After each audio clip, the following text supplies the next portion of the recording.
Welcome back to The Report. Now we go to our feature story for this evening, looking at the case of Dr. Aafia Siddiqui. The Pakistani scientist is incarcerated at a prison medical centre in Texas for the attempted murder of 2 US soldiers. However, her family deny all the charges and little is known about her current condition. Nathaneal Amos-Sansam has this report. The story of Dr. Aafia Siddiqui's capture and imprisonment is perhaps one of the most intriguing of the so-called war on terror, and has led to growing concerns about the judicial process surrounding it. Siddiqui fled the city of Karachi in Pakistan with her 3 children after Al-Qaeda's No. 3 operative and the alleged architect of 9/11, Khalid Singh Mohammed, who was the uncle of her second husband, was arrested by Pakistani forces. Siddiqui then disappeared for 5 years, until she was suddenly captured by local forces in Ghazni province in southeastern Afghanistan, before being promptly handed over to US troops for questioning. During interrogations, Siddiqui is said to have grabbed a rifle, attempting to kill the troops questioning her. No one was injured in the attack. She was then put on trial in the US and sentenced in 2010 to 86 years for attempted murder, not for her links with Al-Qaeda. However, much of the case remains unclear, and questions continue about where Siddiqui was between her disappearance in 2003 and her reappearance in 2008. Her supporters and family members claim a collusion between American and Pakistani security forces. Aafia's entire trial, even the judge that sentenced her could not bring any link to any kind of terrorism, to Al-Qaeda, to the Taliban or anything. And that was the first. She wasn't tried for terrorism. She was tried for that little incident that never happened. What were they covering up? That's the million-dollar question. Well, joining me to discuss this is Mauri Saalakhan, who's a co-founder of the Peace Through Justice Foundation. Welcome to the programme. Thank you. Now, this is an intriguing case because the US authorities decided not to bring Aafia to trial on any terrorism charges whatsoever. So the entire case rests on the events that happened when she was captured and interrogated by the United States in Afghanistan. And in that confrontation in that room, she is claimed to have grabbed hold of a M16 carbine and pointed it at the US officers, but she was the one who actually ended up being shot by one of those officers. Do I have that correctly?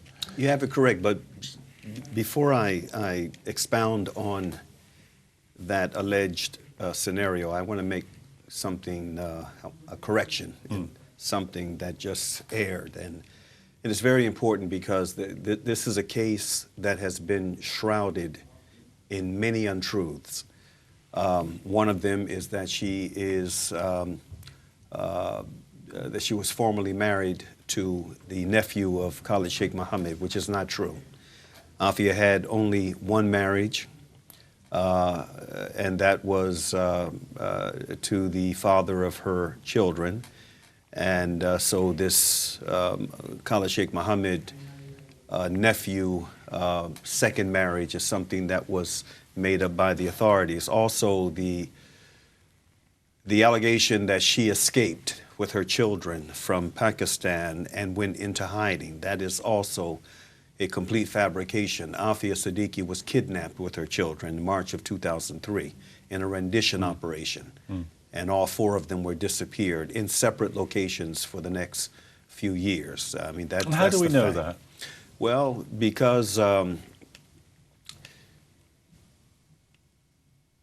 we know it from a couple of very important factors. One being that Aafia, the character of Aafia and the relationship that Aafia had with her family was such that she would never just disappear, go in hiding with her children and not let her family know where she was.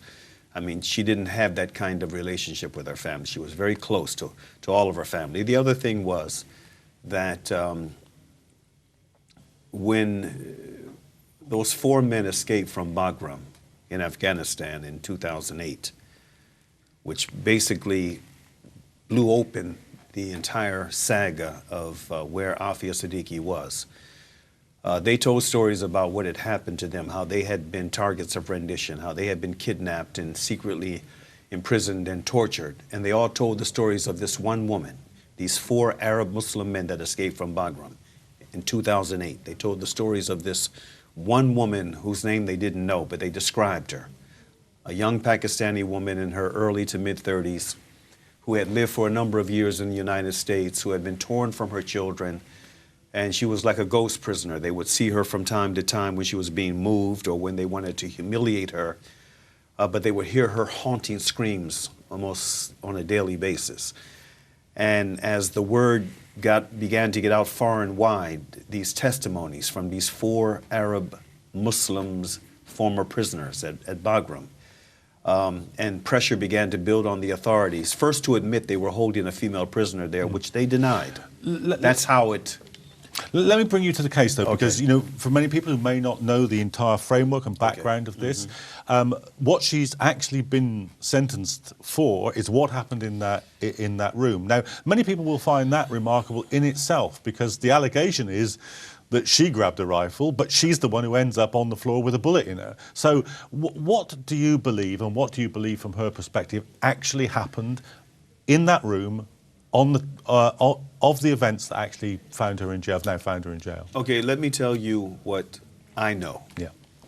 I was present during the trial, the entire trial, from start to finish, in New York City. The judge in the case, Richard Berman, who was openly biased against her, very pro-prosecution from start to finish, he had ordered, and no doubt at the request of the prosecutors, that the 5 years, those 5 missing years, be off the record completely. No testimony, no exploration from 2003 to 2008. That should have raised a red flag for anyone with a conscience. Because the context of what happened was missing. Yeah. And so the entire case, the entire trial was focused on what happened in 2008 in that Afghan police compound, where Aafia was allegedly supposed to have come rushing through the curtain, grabbed an M4 rifle off the floor, took the safety off of it and fired it, attempting to murder U.S. personnel. That's what the whole case was built on. And the reason why that became the entire trial is because the government was very vulnerable vis-a-vis the facts, especially leading up to what happened in that police compound in 2008. And they had to justify why she was shot. Basically what happened, according to Aafia, her testimony, which she forced out when she took the stand against the wishes of many in that in that process that masqueraded as a trial.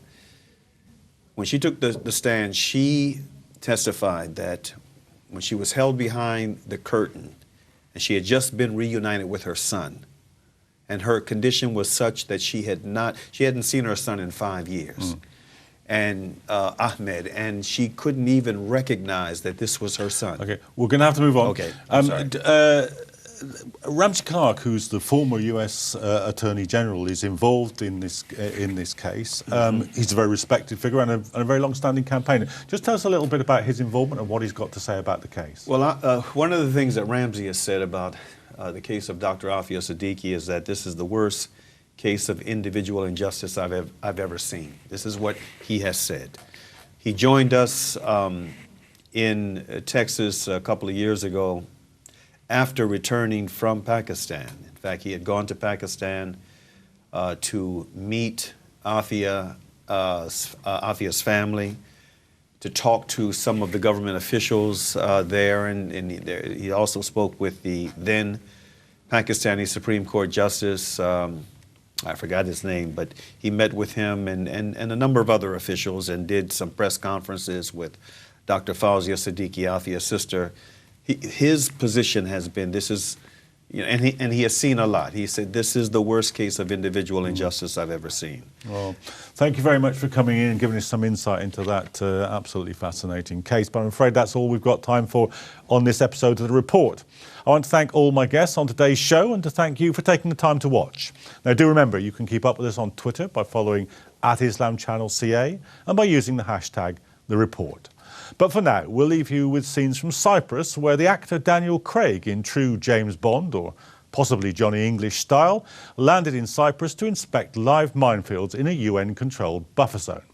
Well, we'll be licensed to bring you The Report tomorrow at the same time, but until then, good night.